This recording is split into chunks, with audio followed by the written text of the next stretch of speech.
రెండవ దినవృత్తాంతము 7:14 ఇది వాగ్దానం. దేవుడు ఇశ్రాయేలు ప్రజలకు చేసినటువంటి వాగ్దానం. ప్రజలు రక్షణ పొందుకొని వారి పాపం నుంచి విడిపించబడి పశ్చాత్తాపడి రక్షణ పొందుకొని బాప్తిసం తీసుకొని దేవుని రాజ్యంలో చేర్చబడి ఈ వాగ్దానాన్ని ఎత్తుబట్టి ప్రార్థన చేస్తే వారి దేశాన్ని దేవుడు కాపాడుతాడు. దేశంలోని ప్రజలందరూ కూడా రక్షణ పొందుకొని ఈ వాగ్దానాన్ని ఎత్తుపెట్టి ప్రార్థన చేస్తే వారి పాపాన్ని, ప్రజల పాపాన్ని క్షమించి వారి దేశాన్ని దేవుడు స్వస్థపడతాడు. ఇది వాగ్దానం. ఈరోజు ఆగస్టు 15 మన దేశానికి, భారతదేశానికి స్వాతంత్రం వచ్చినటువంటి రోజు. భారతదేశాన్ని పరిశుద్ధ గ్రంథంలో ఏ గ్రంథాలు రాశారో తెలుసా? ఎస్తేరు గ్రంథంలో హిందూ దేశం అని రాయబడి ఉంటారు. హిందూ దేశం అనగా భారతదేశం. భారతదేశాన్ని హిందూ దేశం అని, జంబూ ద్వీపం అని, భారతవర్షే, భారత కంటే అనేక వివిధ పేర్లు ఉంటాయి. గ్రంథం హిందూ దేశం అని రాయబడి, హిందూ దేశం నుండి తూర్పు దేశం వరకు 127 సంస్థానాలను రాయబడి. ఇది మన భారతదేశం 140, దాదాపు 150 కోట్ల జనాభా, 29 రాష్ట్రాలు, 29 రాష్ట్రాలు, 150 కోట్ల మంది జనాభా. ప్రతి రాష్ట్రానికి జిల్లాలు ఉంటాయి, ప్రతి జిల్లాకి మండలాలు ఉంటాయి, ప్రతి మండలానికి పంచాయతీలు ఉంటాయి, లేదా పట్టణాలు అయితే కార్పొరేషన్ ఉంటాయి. జిహెచ్ఎంసి, హైదరాబాద్కి ఏముంది? జిహెచ్ఎంసి, నగర కార్పొరేషన్. అలాగే పట్టణాలు, చిన్న పట్టణాలకి అయితే మున్సిపాలిటీలు ఉంటాయి. ఇలాగా మన భారతదేశం అంతా కూడా 150. అయితే ఈ భారతదేశము 79వ స్వాతంత్ర దినోత్సవం. ఈ 78 పూర్తి చేసుకుని 79లో అడుగు పెట్టాము. 78 సంవత్సరాలకి పూర్వం మన భారతదేశము పరాయి పాలనలో ఉండేది. అంటే ఇంగ్లాండ్, బ్రిటిష్ వారి పరిపాలనలో ఉండేది. వాళ్ళు మన దేశానికి వచ్చి, వర్తకము పేరుతో మన దేశానికి వచ్చి, వ్యాపారం పేరుతో మన దేశానికి వచ్చి, వాణిజ్యం పేరుతో మన దేశానికి వచ్చి, మన దేశాన్ని ఆక్రమించుకొని, మన దేశంలోని ప్రజలను తొత్తులుగా చేసుకొని, వాళ్ళు రాజ్యాన్ని కైవసం చేసుకుని మనల్ని బానిసలుగా చేశారు. 150 సంవత్సరాలు వాళ్ళ పరిపాలనలో మన భారతదేశం నలిగిపోయింది. ప్రాజెక్టులు, మంచి మంచి రోడ్లు, స్కూల్స్, మిషనరీలు కూడా కట్టడం జరిగింది. ఏదైనా మన దేశాన్ని వాళ్ళు ఆక్రమించుకుని పరిపాలించారు, మనల్ని బానిసలుగా చూసేవారు. పరాయి పాలనలో ఉండేది. అటువంటి భారతదేశాన్ని స్వాతంత్ర ఉద్యమకారులు ఎంతోమంది వాళ్ళకి ఎదురుగా పోరాటం చేసి తిరగబడి ఎంతోమంది ప్రాణాలు అర్పించారు, ఎంతోమంది చనిపోయారు. భగత్ సింగ్ అని, మహాత్మా గాంధీ గారు, ఆయన కూడా స్వాతంత్రం తీసుకొచ్చి చనిపోయాడు. భగత్ సింగ్ గారు, మరి ఝాన్సీ లక్ష్మీబాయి, ఇలా కొంతమంది దేశ నాయకులు వారి ప్రాణాలు పరంగా పెట్టారు. మా ప్రాణం పోయినా పర్వాలే, మా దేశానికి స్వాతంత్రం కావాలి అని పోరాడి ఎంతమంది చనిపోయారు. వాళ్ళ త్యాగ ఫలితమే మన భారతదేశానికి స్వాతంత్రం వచ్చింది. అలాగే ఈ పరిశుద్ధ గ్రంథం మన చేతుల్లోకి రావడానికి కూడా ఎంతోమంది ప్రాణాలు అర్పించారు, ఎంతోమంది అపసాక్షులు అయిపోయారు, ఎంతోమంది చనిపోయారు. ఇది దేవుడి వాక్యం, ఇది పరిశుద్ధ గ్రంథం, ఇది దేవుడే రాయించిన మాటలు. ఈ రోజు మన చేతుల్లోకి వచ్చింది, మనం చదువుకుంటున్నాం, మనం మేలును పొందుకుంటున్నాం, మన ఆశీర్వాదాలు పొందుకుంటున్నాం, మన కుటుంబాలు కట్టబడ్డాయి, మన జీవితాలు కట్టబడ్డాయి, మనం క్షేమంగా ఉన్నాం, ఆరోగ్యంగా ఉన్నామంటే ఈ గ్రంథం మన చేతుల్లో రావడానికి ఎంతమంది ప్రాణాలు అర్పించారు, ఎంతమంది చనిపోయారు, ఎంతమంది అపసాక్షులు అయిపోయారు. మొన్నటి మొన్న పగడాల ప్రవీణ్ కుమార్ అపసాక్షి అయిపోయారు. అలా చెప్పుకోకపోతే ఎంతోమంది ఉన్నారు. ఆది సంఘం మొట్టమొదటిలో బహుగా హింసించారు. అంటే వీళ్ళని ఒక ఉగ్రవాదులుగా ముద్ర వేశారు. ఇప్పుడు ఉగ్రవాదులు ఎలా చంపేస్తారు, నక్సలైట్లు ఎలా చంపేస్తారు, అట్లా చంపేశారు ఆ రోజుల్లో. అయితే ప్రాణాలు పోగొట్టుకున్నారు, హతసాక్షులు అయిపోయారు. మనకి పరిశుద్ధ గ్రంథాలు ఇచ్చాం. దేవుని స్తోత్రం కలుగుగా.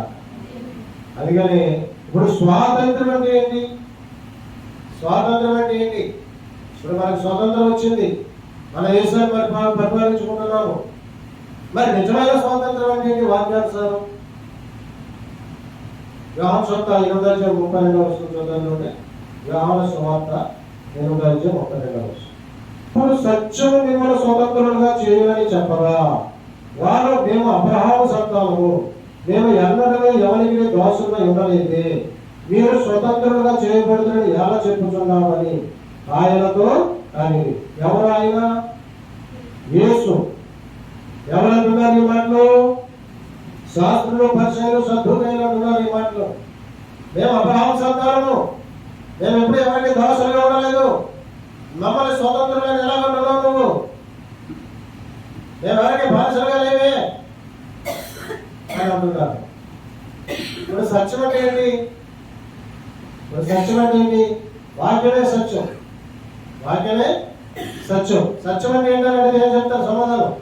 వాక్యమే సత్యం. పరిశుద్ధ గ్రంథంలో వాక్యమే సత్యం. యేసు ప్రభువు వారు వాక్యమైన దేవుడు, ఆయన సత్యం, ఆయన సత్య దేవుడు. వాక్యమే సత్యము. యేసు ప్రభువు వారు వాక్యమైన దేవుడు, ఆయన సత్యదేవుడు. ఆయన మనల్ని సత్యము బంధకాల నుంచి విడిపించి స్వతంత్రంగా చేయడానికి వచ్చాడు. ఏంటా బంధకాలు? పాపం అనే బంధకం, శాపం అనే బంధకం, వ్యాధి అనే బంధకం, మరి రోగం అనే బంధకం, మరి వ్యసనం అనే బంధకం, త్రాగుడు అనే బంధకం, వ్యభిచారం అనే బంధకం. చాలా అంటే పట్టబడిపోతారు, ఖైదీగా అయిపోతారు అనమాట. పాపానికి దోషుడు, పాపం చేయవాడు పాపానికి దోషుడు, త్రాగేవాడు త్రాగుడికి దోషుడు, వ్యభిచారం చేసేవాడు వ్యభిచారానికి దోషుడు. మరి ఎవరు విడిపిస్తారు? ఎవరు విడిపిస్తారు? దేవుడు వచ్చాడు విడిపించడానికి. యేసు ప్రభువు వచ్చి విడిపించి స్వతంత్రులుగా చేశాడు. అది నిజమైన స్వాతంత్రం. నిజమైన స్వాతంత్రం ఏంటంటే మనకున్న రోగం నుంచి విడిపించబడటమే నిజమైన స్వాతంత్రం. మనకున్న తాగుడు వ్యసనం నుంచి విడిపించబడటమే నిజమైన స్వాతంత్రం. మనకున్న వ్యభిచారం నుంచి విడిపించబడటమే నిజమైన స్వాతంత్రం. పాపం నుంచి, శాపం నుంచి, అపరాధాల నుంచి విడిపించబడటమే నిజమైన స్వాతంత్రం. ఆ బంధకాల నుంచి విడిపించడానికి లోకానికి వచ్చి మనకి నిజమైన స్వాతంత్రం యేసు ప్రభువు ఇచ్చాడు. అందుకే యోహాను సువార్త 17:17 సత్యమునందు వారిని ప్రతిష్ఠ చేయము, నీ వాక్యమే సత్యము.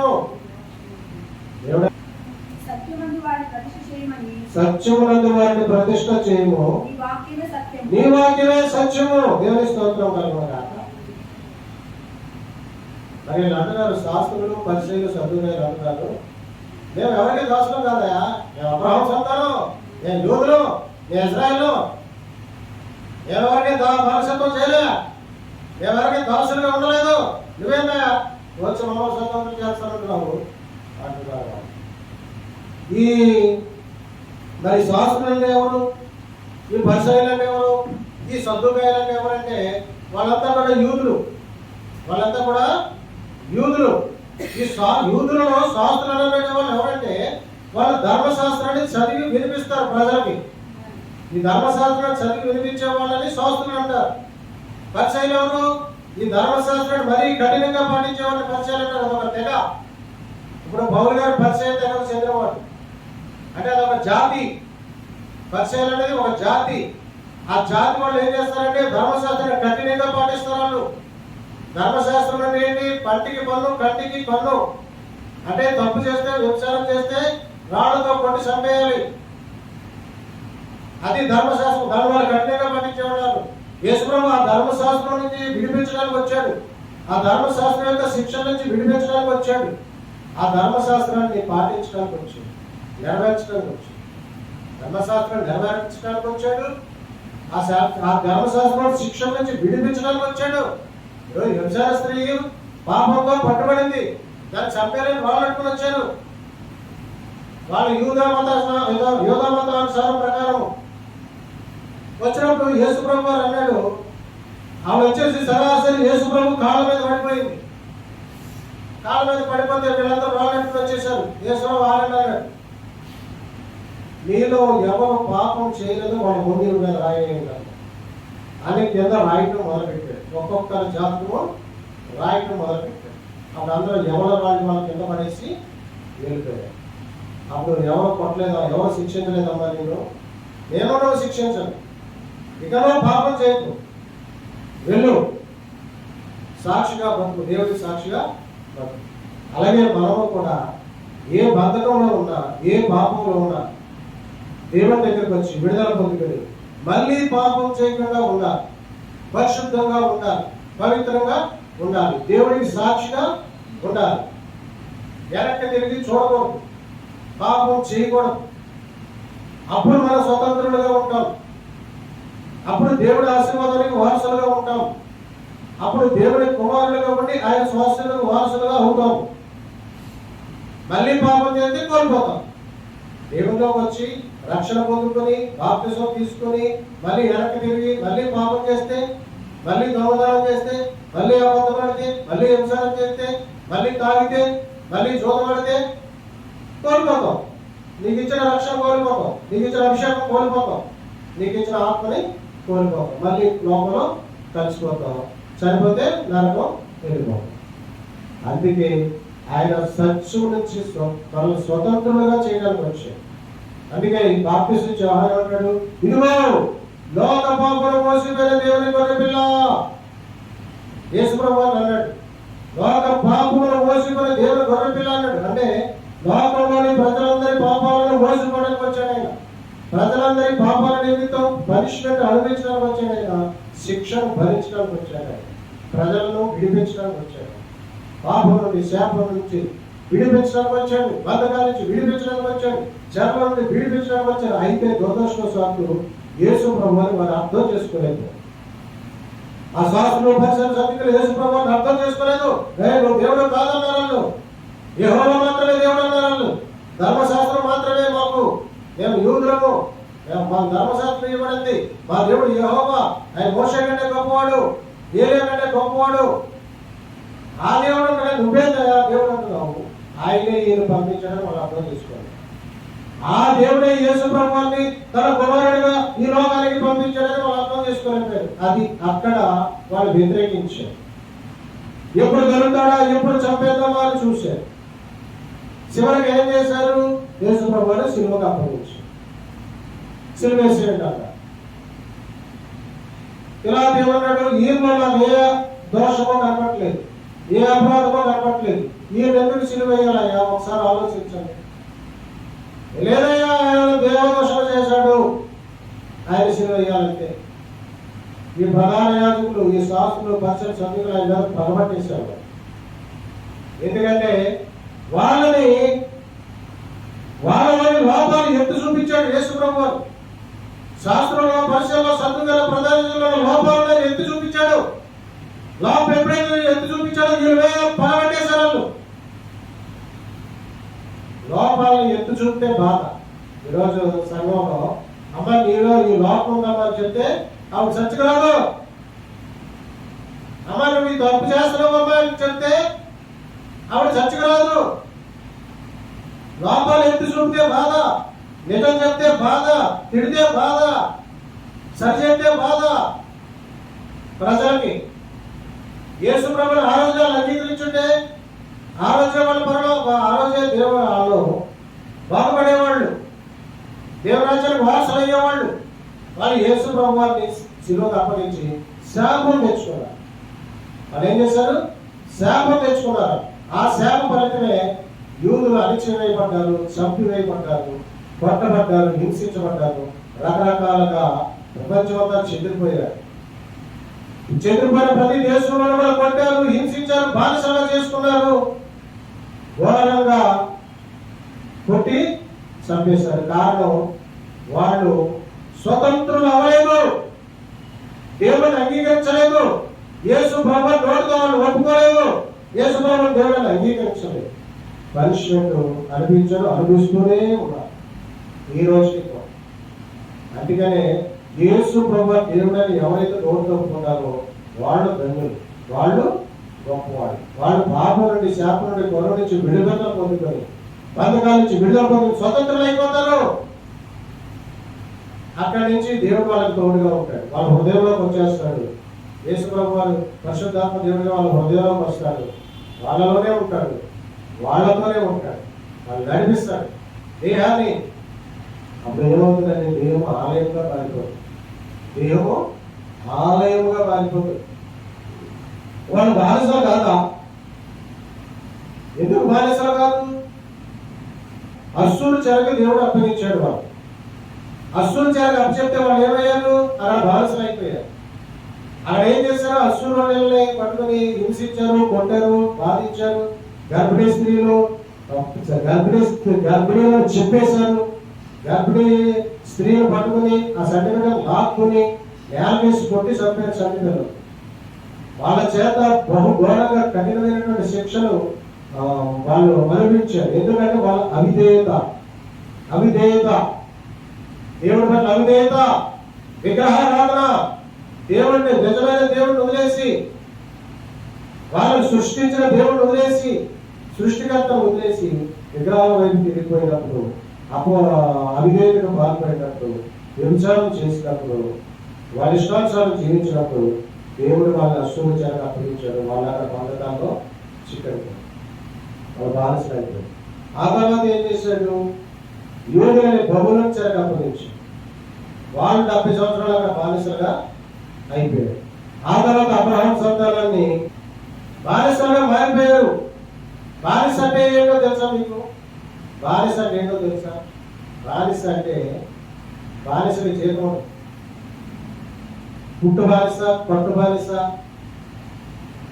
అని 3 రకాలు ఉంటాయి. బానిస, పుట్టు బానిస, పట్టు బానిస. పుట్టు బానిస అంటే నా తల్లిదండ్రులు బానిసత్వం చేస్తున్నారు ఒక ఆశ్రమం దగ్గర. నా తల్లిదండ్రులు నేను పుడతాను, నేను పుట్టిన దాటి నుంచే బానిసగా ఉంటాను. ఇంకా వాళ్ళతో పాటు నా తల్లిదండ్రులు పాటు నేను బానిసగా ఉంటాను. అది పుట్టు బానిస. పట్టు బానిస పట్టుబడిపోతాడు, ఇంకా ఆజ్ఞకు పట్టుబడిపోతాడు. ఇంకా ఆయన చెప్పింది జీతం ఉండదు. ఇప్పుడు పూర్వం బానిసలు కొనుక్కునేవారు అనమాట. వీళ్ళు ఏం చేసేవారంటే తీసుకెళ్ళి వాళ్ళకి బానిసలు అమ్మేసేవారు. అమ్మేస్తే వాళ్ళు కొనుక్కొని వాళ్ళు తీసుకెళ్ళి బానిసగా పెట్టుకొని పని చేయించుకున్నారు. ముందే వెలసలించేశారు కదా, ముందే వెలసలించారు కాబట్టి వాళ్ళకి జీతం లేదు. ఇక నేను ఒక వ్యక్తి తీసుకెళ్ళి అమ్మేశాను, నాకు కొంత నగదు ఇచ్చాను, 50,000 లక్ష రూపాయలు ఇచ్చేసాను, నాకు డబ్బులు ఇచ్చేసాడు కాబట్టి మళ్ళీ నేను ఈ బానిసగా తీసుకెళ్ళి పెట్టి వాళ్ళు చేతులు వేరుగా నాకు చేతులు ఉండదు. వాళ్ళు ఫుడ్ కూడా సరిగ్గా పెట్టరు, చెప్పిన పని చేయాలి, లేకపోతే కొడతారు, టైం ఉండదు. అర్ధరాత్రి కూడా పని చేయాలంటే అర్ధరాత్రిగా చేయాలి, పొద్దునే లేచేసి మళ్ళీ పొద్దునే వచ్చేయాలి. అంటే ఒక బానిస గిరేట్ అలా ఉంటుంది, బానిసలు అంటే అలా ఉంటుంది. అలాంటి బానిసత్వంలో ఉండేది మన దేశం, బ్రిటిష్ పరిపాలనలో ఉండేది మన దేశం, పట్టు బానిసత్వంలో ఉండేది మన దేశం. ఆ దేశానికి స్వాతంత్రం వచ్చే రోజు ఈ రోజు. నిజమైన స్వాతంత్రం అంటే ఏంటంటే ఇది. బద్ధకాల నుంచి విడిపించబడ్డే నిజమైన స్వాతంత్రం, త్రాగు నుంచి విడిపించబడ్డే నిజమైన స్వాతంత్రం. మీకున్న జోదం నుంచి, పాపం నుండి, కొరం నుండి, శాపం నుంచి విడిపించబడే ఈ నిజమైన స్వాతంత్రం ఉండడానికి యేసు ప్రభువు వచ్చారు. ఇది అనాది ప్రణాళిక. దేవుడు అబ్రహాం సంతానం నుండి యేసు ప్రభువుని ఈ లోకానికి పంపి, ఆయనను లోక రక్షకుడిగా ఈ లోకానికి పంపి, ఆయనను నిర్దోషమైన నిష్కలంకమైన గొర్రెపిల్లగా ఆయన వధింపబడి ఆ శిలువలో మరణించి అమూల్యమైన రక్తాన్ని చెందించి, ఆ రక్తంలో ప్రజల పాపాలను క్షమించే అధికారం ఆయన పొందుకొని ఆయన దగ్గరకు వచ్చిన వారిని క్షమించి ఆయన మానవం ఇస్తున్నాడు, రక్షణ ఇస్తున్నాడు. అలా రక్షించబడిన బిడ్డలు నిజమైన స్వతంత్రురాలు. వాళ్ళు ఏ బంధకం ఉండదు. ఇక నేను ఒకప్పుడు బంధకాలు ఉండేవాడిని, ఈరోజు స్వతంత్రుడు అయ్యాను. ఈరోజు నేను మళ్ళీ తాగలేదు, మళ్ళీ సిగరెట్ కాల్చలేదు.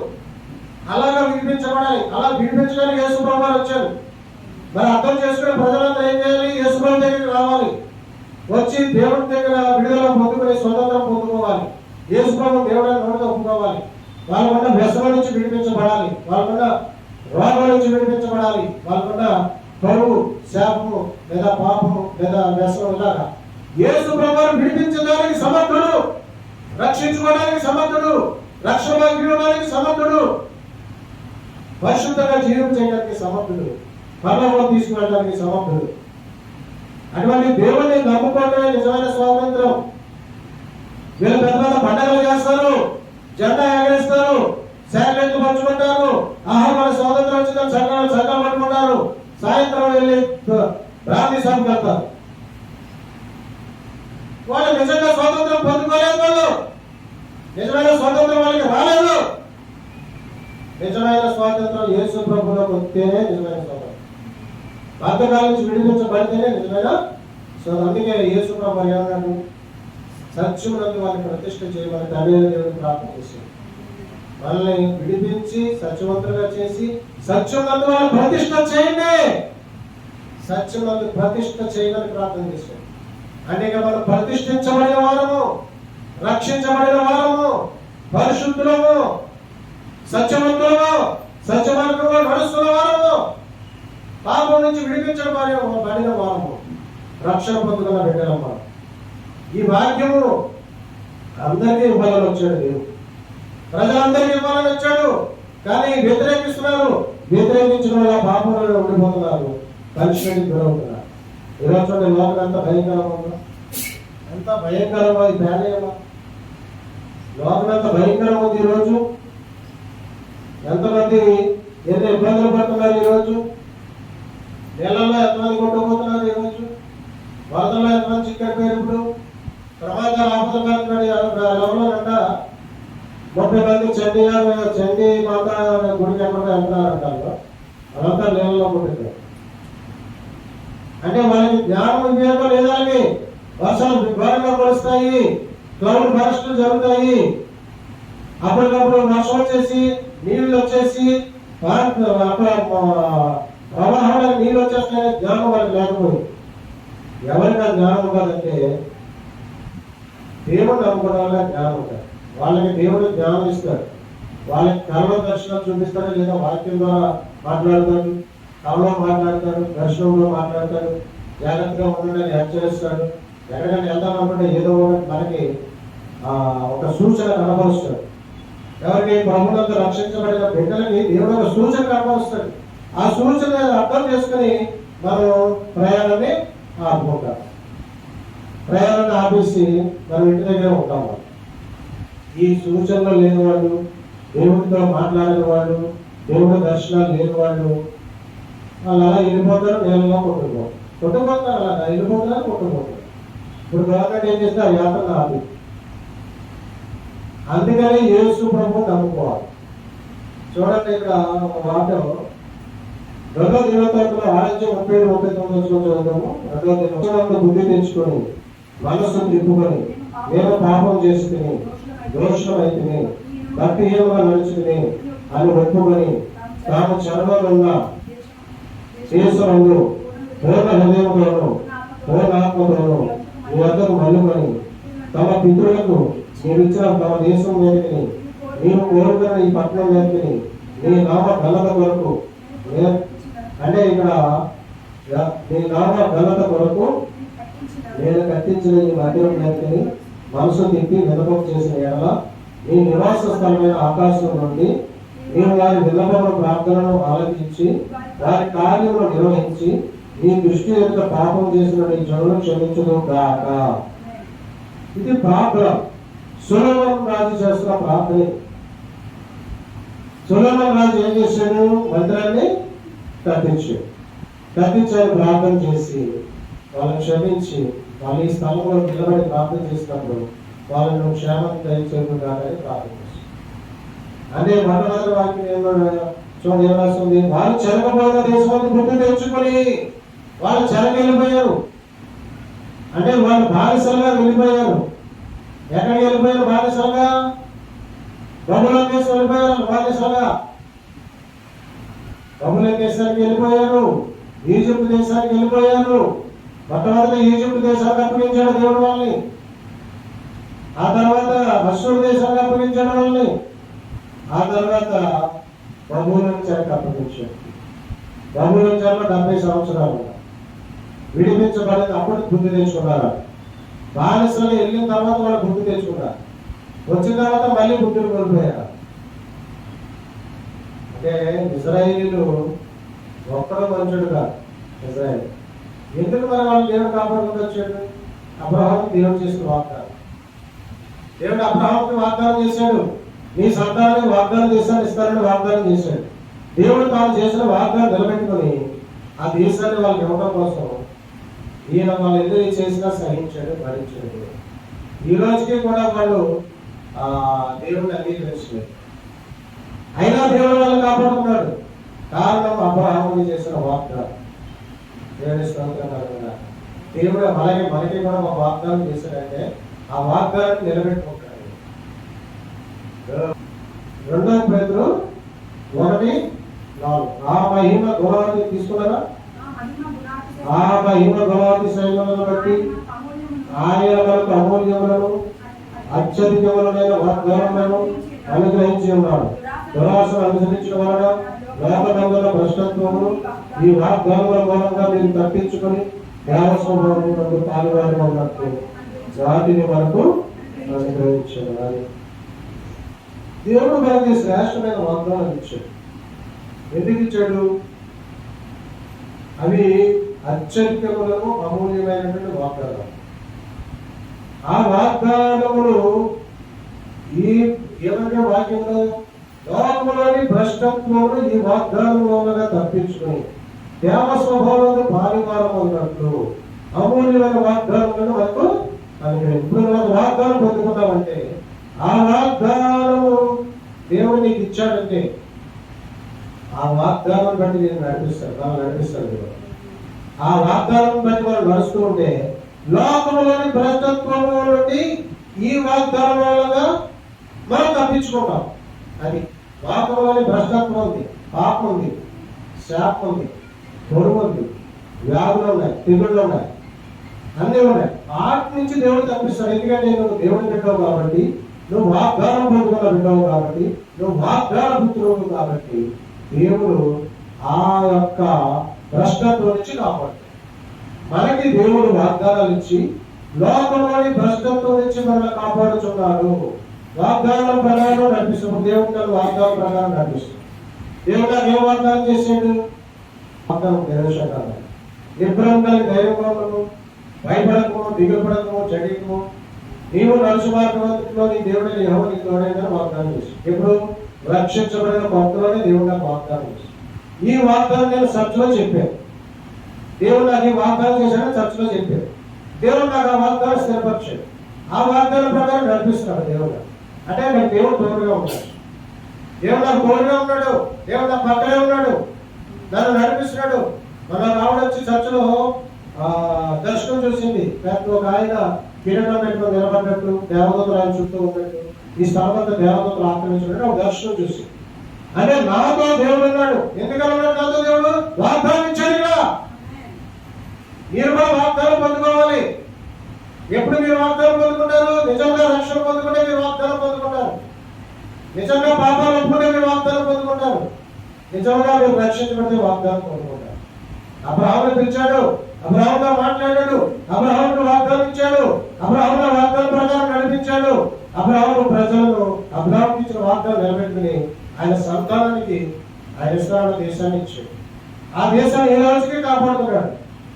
దేవుడు ఎందుకు సహిస్తున్నాడు? ఎందుకు భరిస్తున్నాడు?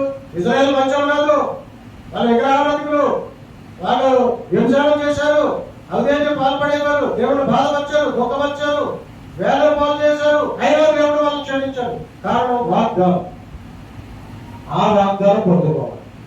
మనకు ఒక వాగ్దానం చేశాడంటే దేవుడు నిలబెట్టుకున్నాడు. ఒక మాట ఇచ్చాడంటే దేవుడు నిలబెట్టుకున్నాడు. మరి ఆ వాగ్దానం ఉందా? ఆ వాగ్దానం మీరు పొందుకున్నారా?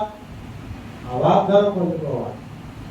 ఈ వాగ్దానాలు ఎన్నో వాగ్దానాలు బైబిల్ గ్రంథాలు ఉన్నాయి. శ్రేష్టమైనవి, అమూల్యమైనవి, పరిశుద్ధమైనవి, మహిమ కలిగినవి. ఆ మహిమ గుణాతిశయమును బట్టి అమూల్యములను అత్యధికమైన వాగ్దానములను మనకు ఆయన అనుగ్రహించాడు. స్వతంత్రంగా బంధకాలను విడిపించి స్వతంత్రంగా చేయడానికి, వాగ్దానములకు వారసులుగా చేయడానికి, ఆయన శ్వాసములకు వారసులుగా చేయడానికి, ఆశీర్వాదాలకు వారసులుగా చేయడానికి, పరిశుద్ధులుగా నిలబెట్టడానికి దేవుడు యేసు ప్రభువు ఈ లోకానికి వచ్చాడు. మరి ఎంతమంది యేసు ప్రభువు దగ్గరికి వచ్చి రక్షణ పొందుకుంటున్నారయ్యా అంటే కొద్ది మంది మాత్రమే. ఎంతో మంది ఆయన పేరే తెలియని జనాలు, యేసు ప్రభువుని తెలియని జనాలు, పరిశుద్ధ గ్రంథం తెలియని జనాలు. అర్థం కావట్లేదంటే వాళ్ళ మనోనేత్రాలు వెలిగించబడలేదు, వాళ్ళ హృదయం తెరవబడలేదు, వాళ్ళ చెవుడు తెరవబడలేదు, వాళ్ళ మనసు తెరవబడలేదు, వాళ్ళ మనోనేత్రాలు వెలిగించబడలేదు. ఎవరికి అర్థమవుతుందయ్యా ఈ గ్రంథం అంటే? మనోనేత్రాలు వెలిగించబడిన వారు, హృదయం తెరవబడిన వారు. ఇప్పుడు లూదియా అనే ఒక ఆవిడ పౌలు గారు పరిచయం చేస్తారు. ఆవిడ వచ్చి పౌలు గారు వాక్యం చెప్తున్నా వచ్చి కూర్చోం. దేవుడు ఆవిడ హృదయాన్ని తెచ్చాడు. ఆవిడ వాక్యంతో పట్టబడింది, రక్షణ పొందుతుంది. ఆవిడ సాక్షిగా మారిపోయి అయ్యా మా ఇంటికి రండి దైవజనులను ఆహ్వానించి అక్కడి నుంచి ఆవిడ దేవుడికి సువార్తకురాలు అయిపోయింది. లూదియా తొలిత వాడి హోదా కొని అమ్ముకునే ఒక వ్యాపారస్తురాలు దేవుడి దగ్గరికి వచ్చింది, దేవుడి దగ్గర కూర్చోంది. దేవుడు ఆవిడ ఎక్కడ చూశాడు, ఆవిడ హృదయాన్ని తెరిచాడు. ఆమె వాక్యంలో పట్టబడింది, రక్షణ పొందుతుంది, బైబిల్ గ్రంథంలో రాయబడింది. అందుకని దేవుడి దగ్గరికి వచ్చి వాక్యం ఉంటే దేవుడు చూస్తాడు, హృదయాన్ని తెరుస్తాడు, కన్నులు తెరుస్తాడు, మనోనేత్రాలు తెరుస్తాడు, మనస్సు తెరుస్తాడు. అప్పుడు దేవుడి గొప్పతనం తెలుసుకుంటాము, ప్రభువునందు రక్షణ పొందుకుంటాము, విడుదల పొందుకుంటాం, స్వతంత్రులుగా అయిపోతాం, విడుదల పొందుకుంటాం. ఇక పాపం చేయడానికి అసహ్యం, తాగు తాగాలంటే అసహ్యం, సిగరెట్ కాల్చాలంటే అసహ్యం, వ్యభిచారం చేయాలంటే అసహ్యం, చెయ్యి అనే మనస్సు వస్తాయి. దేవుడు మన హృదయంలో ప్రవేశించి నిర్జీవ క్రియ నుంచి మనం విడిపించి మన మనస్సాక్షిని శుద్ధి చేసి రక్షించుకునే వాగ్దానాలు ఇస్తాడు. ఆ వాగ్దానం మనం కాపాడతాయి. దేవుడు నన్ను రక్షించుకుని దేవుడు నాకు వాగ్దానం ఇచ్చాడు, ఆ వాగ్దానం నేను కాపాడుతుంది. నన్ను అభిషేకించాడు, నాకు జ్ఞానం ఇచ్చాడు, నన్ను ఎలా నిలబెట్టాడు. ఇప్పుడు నాకు కావాల్సిన దేవుడు ఇస్తున్నాడు. దేవుడు నాకు కావాల్సిన ఏదైనా మనసులో అనుకుంటే పెట్రోల్ లేదు ఎలాగనుకుంటే పెట్రోల్ డబ్బు వచ్చేసి చేతిలో డబ్బులు లేవు ఎలాగనుకుంటే ఎంతో మంది దేవుడు ఎంతో రకం వస్తాయి. అంటే అనుకుంటే వస్తాయి. దేవుళ్ళకి వచ్చిన తర్వాత ఇల్లు లేదు అనుకుంటే దేవుడు ఇల్లు సిద్ధపరుస్తాడు. రేషన్ కార్డు లేదు అనుకుంటే దేవుడు రేషన్ కార్డు సిద్ధపరుస్తాడు. మోటార్ సైకిల్ లేదు అనుకుంటే దేవుడు మోటార్ సైకిల్ సిద్ధపరుస్తాడు. అయ్యో మంచి బట్టలు లేవనుకుంటే మంచి బట్టలు దేవుడు సిద్ధపరుస్తాడు. అనుకోవాలి, అనుకున్నది జరుగుతుంది, ఖచ్చితంగా అనుకున్నది జరుగుతుంది. ఇక అందుకనే దేవుడిని నమ్ముకుంటా ఈ నిజమైన స్వాతంత్రము యేసును నమ్ముకోవడం నిజమైన స్వాతంత్రం. దేశానికి స్వాతంత్రం వచ్చిందని సంఘం కొట్టుకోవచ్చు, చుట్టూ మంచిదే. జెండాలు ఎగరేయాలి, మంచిదే. దేశభక్తిని చాటి చెప్పాలి, మంచిదే. కానీ నువ్వు విడుదల పొందుకున్నావా? నువ్వు రక్షణ పొందుకున్నావా? నువ్వు నిజంగా స్వతంత్రుడు అయ్యావా? నువ్వే బంధుకున్నావు, ఈరోజు తానుడే బంధుకున్నావా? వ్యవసాయంలో బంధుకున్నావా? జోరుగా బంధుకున్నావా? పాపమే బంధుకున్నావా? శాపంలో నిష్కర్మయ్యావా? విడిపించబడు. యేసు ప్రభు దగ్గరికి వచ్చి విడుదల పొందుకో, రక్షణ పొందుకో, వాగ్దానం పొందుకో. నువ్వు నీ కుటుంబం దీవించబడు. ఈ మాటలు దేవుడు దీవించడం కాక